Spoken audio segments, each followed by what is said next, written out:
तीन आदमियों का 17 ऊंटों की तकसीम पर झगड़ा होने लगा। तकसीम कुछ इस तरीके से थी कि एक बंदे का हिस्सा था उसमें आधा, और एक का हिस्सा था तीसरा, और एक का हिस्सा था 9वां। जिसका आधा हिस्सा था, चौके ऊंट थे 17, तो उसमें से उसको 8 और एक और आधा आना था, यानी कि एक ऊंट कटाई होना था। और जिसका तीसरा हिस्सा था उसको 5 ऊंट और कुछ और हिस्सा मिलना था।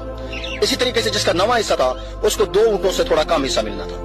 मकसद यह कि हर एक की ख्वाहिश थी कि बगैर काटे सही तौर पर तकसीम हो जाए। इस मुकदमे को हजरत अली रज़ी अल्लाह अन्हु के सामने पेश किया गया। ये बड़ी गौरतलब बात है। आपने अपने गुलाम कंबर को बुलाया कि एक ऊंट इनमें शामिल कर दो।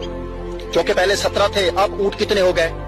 18। अब आपने ये फैसला फरमाया कि पहले आदमी का निस्फ हिस्सा है, यानी कि 18 का आधा 9 ऊंट बनते हैं, वो ले ले। पहले तो 17 ऊंट की आधी तकसीम से उसके में फर्क पड़ रहा था ना। अब जब उन्होंने एक नया ऊंट उसमें कंबर के जरिए मिक्स करवा दिया तो अब आधे ऊंट उसके 9 बनते थे, वो ले गया। दूसरा आदमी जिसका तीसरा हिस्सा है वो 18 का तीसरा हिस्सा यानी 6 ऊंट ले गया।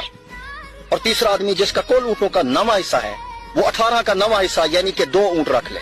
अब अगर आप कैलकुलेशन करें तो पहले वाला 9 ले गया, दूसरे वाला 6 ले गया, और आखिरी 9वें हिस्से वाला 2 ले गया। ये टोटल बनते हैं 17।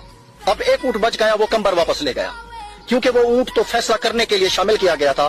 तमाम रजामंद हो गए, कोई शिकायत ना रही। हजरत अली रज़ी अल्लाह अन्हु को इस वजह से मुश्किल कुशा का खिताब भी दिया गया था।